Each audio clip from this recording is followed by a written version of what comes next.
Ang Barangay Labugon ang may pinakamataas na bilang ng mga residente sa buong Mandaue City, Cebu.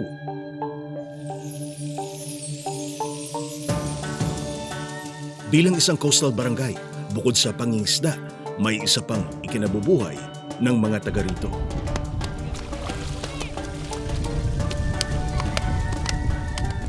May ilang dekada ng pinagkakakitaan ng mga taga-barangay Labugon ang paggawa ng silhig o walis tambok.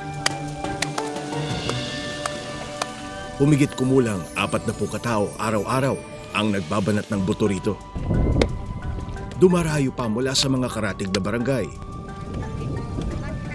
Pero sa pinaka-masalimuot na proseso sa paggawa ng silhig, may iilan na nakalubog sa may 20 lubluban na kung tawagin ay mga libaong. Ang bawat libaong ay halos mapuno ng tubig na malaburak ang kailaliman. Sa tubig na ito, binababad ang mga pira-piraso ng kahoy na nagmula pa sa palm tree. Buri ang tawag dito. Ang mga binabad at pinalambot na buri ang siyang papaluin at lalabhan para gawing silhig. Kabilang sa mga naglalaba ay sina Angelo, 12 taong gulang, at si Ramel, 11 anyos. Sila ang pinakabata sa mga tagagawa ng walis dito. Kanina ka pa nakababa dyan? Kanina pa? Anong oras ka nagsimula, Angelo? 7 na umaga. Ang ginagawa mo, pukpok lang. Puro pukpok.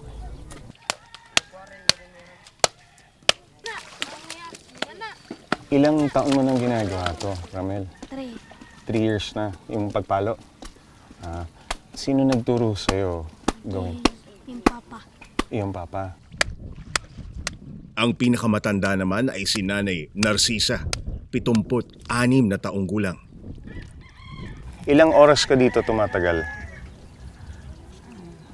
Umaga, hapon? 7 to 7 up to 3 o'clock. 7 to 3, nandito. Nakababad ka dyan, 7 to 3. Tapos, nagpapalo.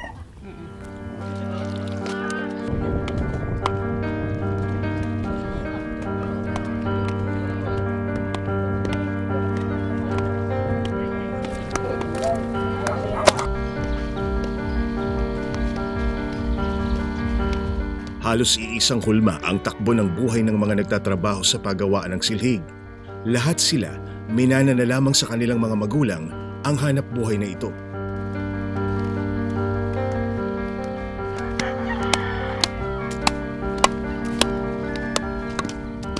Baka sa bawat kulubot ng mga kamay ni Nanay Narcisa na matagal na niyang gawain ito at tanggap na niya ang kanyang naging kapalaran.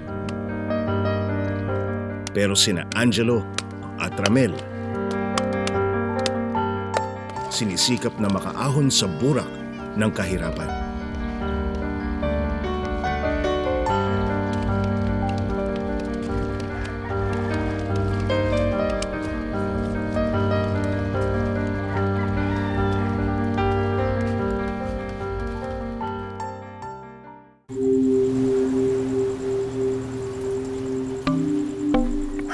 Alas 6 ng umaga pa lang, nagsisimula na ang mahabang araw ni na Angelo, Ramel at Nanay Narcisa. Kape at tinapay ang agahan ni na Angelo at Nanay Narcisa.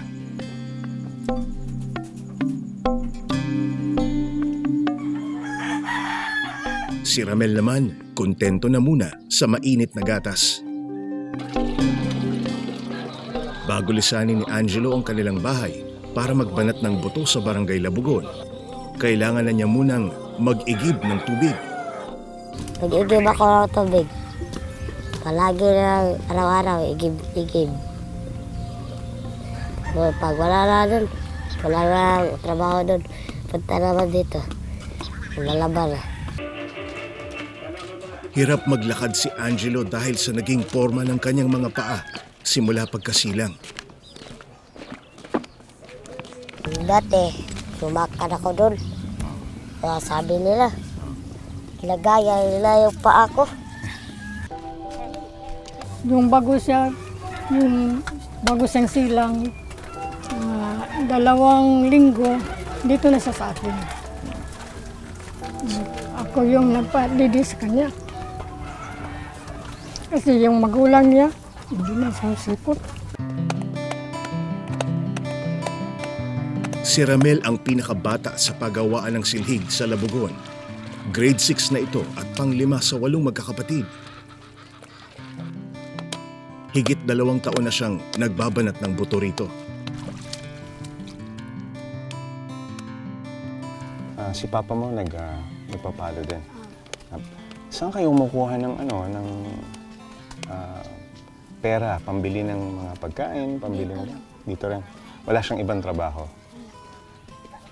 Ikaw, yung pambaon mo sa eskwela, dito mo kinukuha rin. Dito. Ang mama mo ba nagpapalo din? Nagpapalo?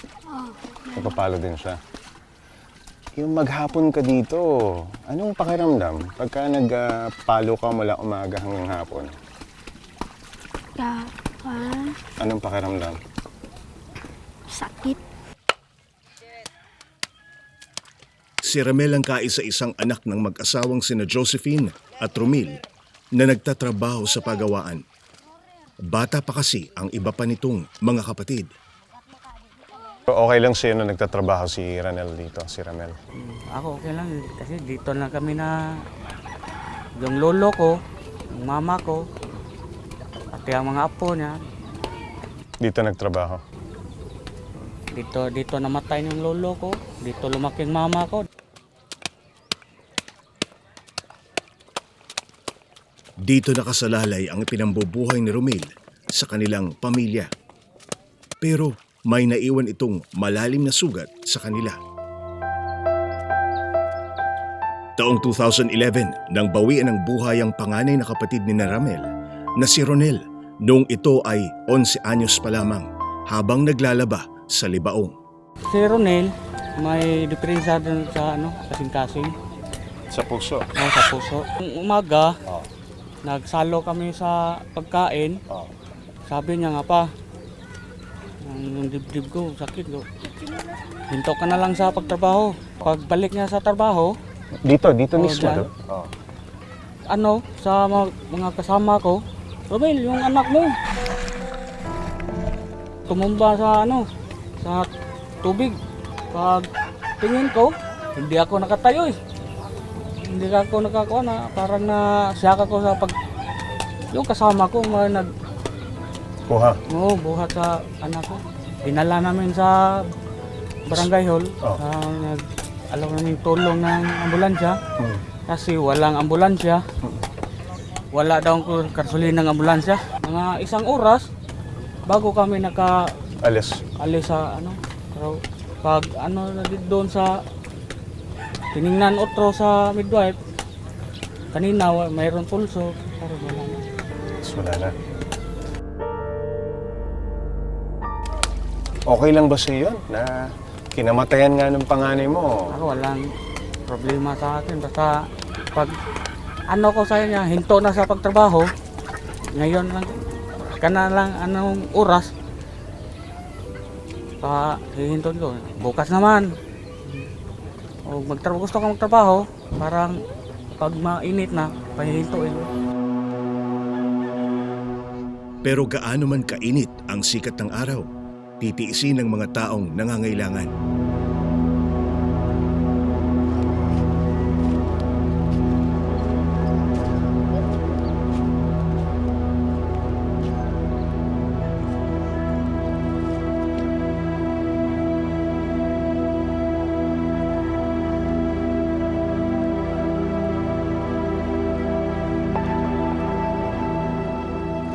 Sa edad na 13 anyos, kinamulatan na ni Nanay Narcisa ang hanap buhay ng paggawa ng silhig.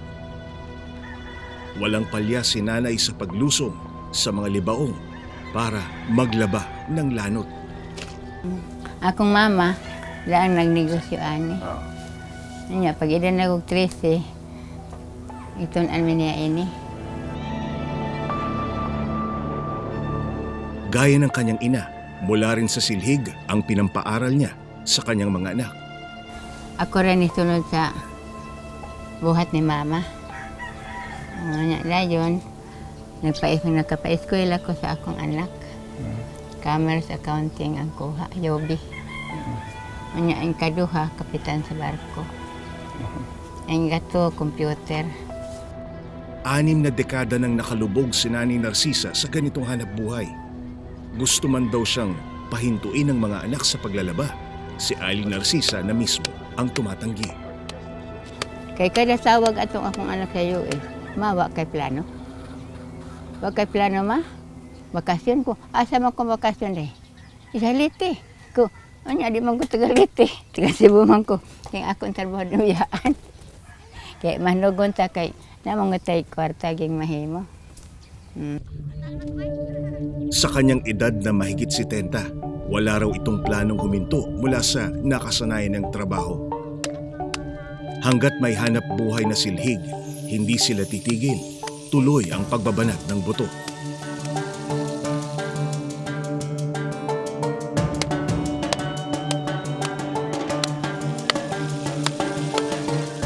Para mas maunawaan nating maigi ang proseso sa paggawa ng silhig, nagsisimula ito mula sa kahoy ng palm tree o buri kung tawagin. O sa proseso, dadating dito sa barangay yung mga buri o yung mga kahoy na ibababad dito sa Libaong ng humigit kumulang sa 4 na linggo o 1 buwan. Ngayon, pagkatapos niyang mababad, magsisimula na siyang pukpukin. Pukpukin para maging fine na yung buri.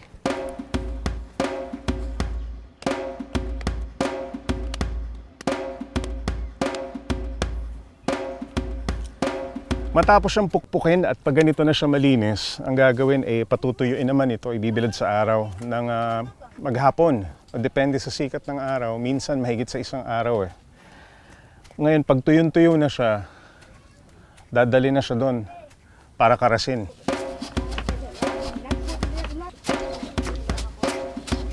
Ito yung lanot na handa ng ikabit na doon sa mismong walis. Lalagyan na ng tangkay.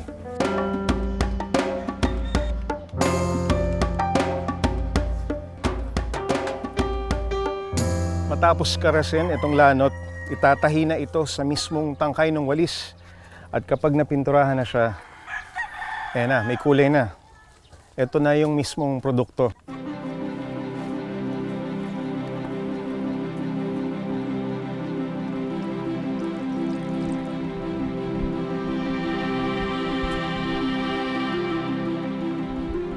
Kung pagmamasdan ng silhig, malinis at makulay, pero lingid sa kaalaman ng karamihan sa atin, may isa pala itong pinagdadaanan na kakaibang proseso.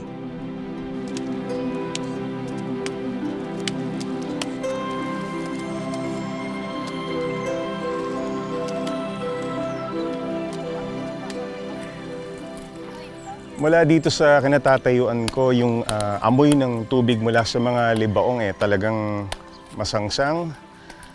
At kung minsan nakakabaliktad sikmura. Pero paano pa kaya kung nasa loob ka ng mga libaong na ito? At dito ka nagtatrabaho.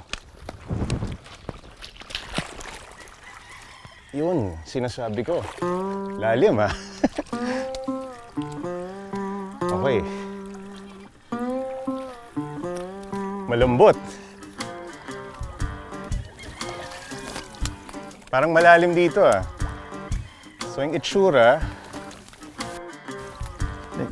nung tinatapakan ko sobrang lambot.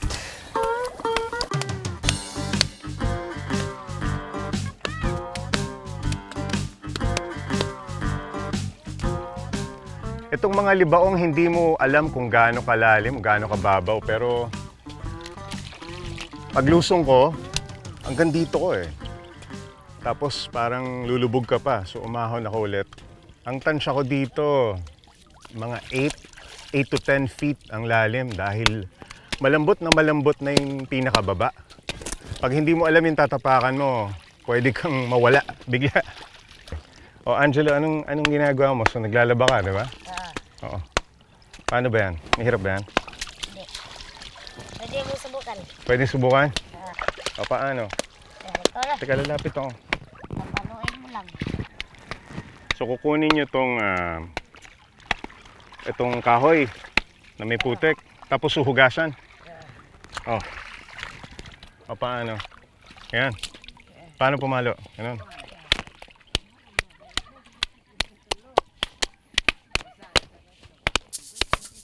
Tama? Ba't parang natatawa ka? Hindi tama. Natawa ko kasi hindi yung Tapos suhugasan mo to? Pwede na to? Tama, hindi. Kulang pa. Saan lalagay? Ah, dito sa gilid.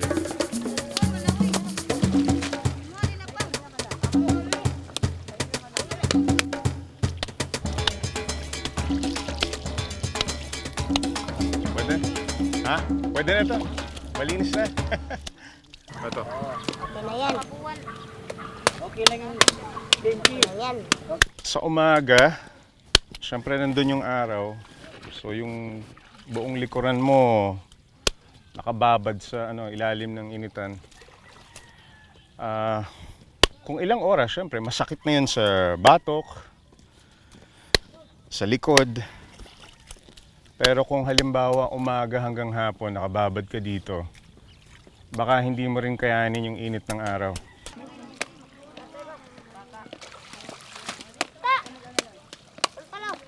Kailangan kong makatapos ng 40 bugkos o 40 na tali ng lanot para kumita ng 200 pesos ngayong araw. Pero kaya ko ba yun? Hindi.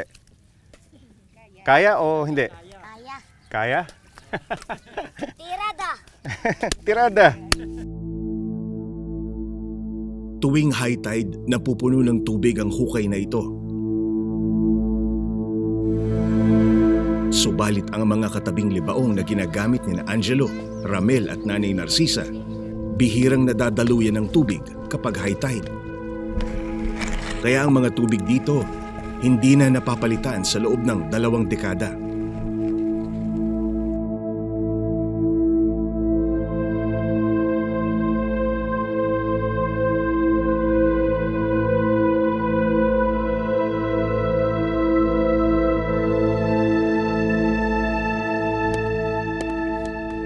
Kaya sina Angelo, Ramel, Nanay Narcisa at iba pang naglalaba.